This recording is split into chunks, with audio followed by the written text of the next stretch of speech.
Bien, bonjour mesdames et messieurs, chers collègues, chers amis. Je suis très heureux de vous accueillir si nombreux aujourd'hui à ce colloque co-organisé par nos trois académies et qui se place dans le cadre de la commémoration du 350e anniversaire de l'Académie des sciences. Nous avons choisi en commun de parler des océans et je vais essayer, au cours de cette présentation, de justifier ce choix.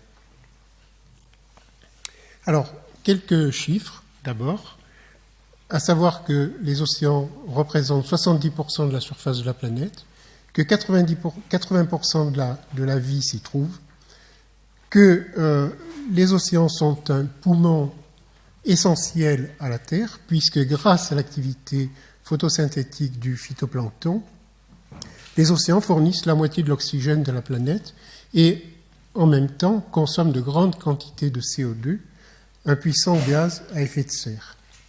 Un autre chiffre un peu vertigineux est que la valeur économique des océans est estimée à 20 000 milliards d'euros. Donc si nous restons sur ces aspects économiques, donc ce qu'on appelle l'économie bleue, à savoir que c'est un vecteur, les océans sont un vecteur de la mondialisation, puisque 90% du commerce mondial est transporté par voie maritime. Les océans sont source de production d'énergie renouvelable. Ils sont très riches en énergie fossile. Par exemple, on estime qu'un tiers du pétrole mondial s'y trouve. Très riches en ressources minérales, par exemple les fameux nodules polymétalliques. À savoir aussi que l'aquaculture assure près de 50% des besoins en produits halieutiques dans le monde. Enfin, les océans sont le siège à l'origine des biotechnologies marines. Alors, au plan national, il faut également souligner que la France possède le deuxième domaine maritime mondial avec près de 600 000 km², que ce secteur génère près de 300 000 emplois directs et un chiffre d'affaires de 70 milliards d'euros, ce qui est à peu près 2 fois plus que l'aéronautique.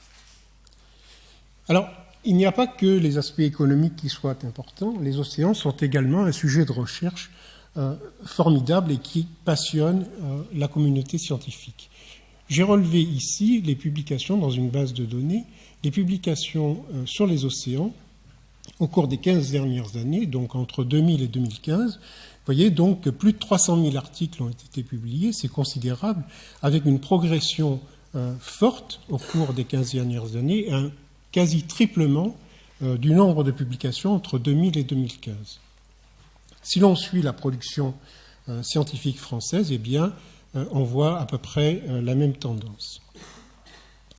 Donc, il n'est pas question d'aborder tous les sujets dans ces 300 000 articles, mais j'ai pris 2 exemples emblématiques.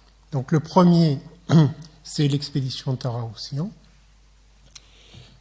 qui, grâce à un périple de 14 000 km, a permis la collecte de 35 000 échantillons planctoniques.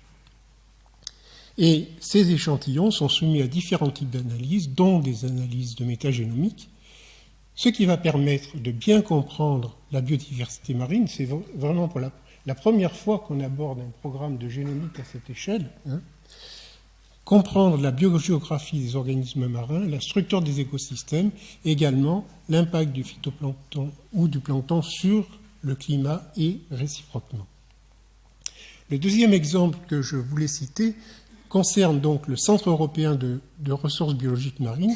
C'est un réseau européen, puissant réseau de recherche en biologie marine, en France et en Europe, et la France, la composante France, qui s'appelle EMBRC France, est portée par les 3 stations de Roscoff, Banyuls et Villefranche-sur-Mer, et ces 3 stations ont joué un rôle fondamental, décisif, dans la structuration de ce réseau européen.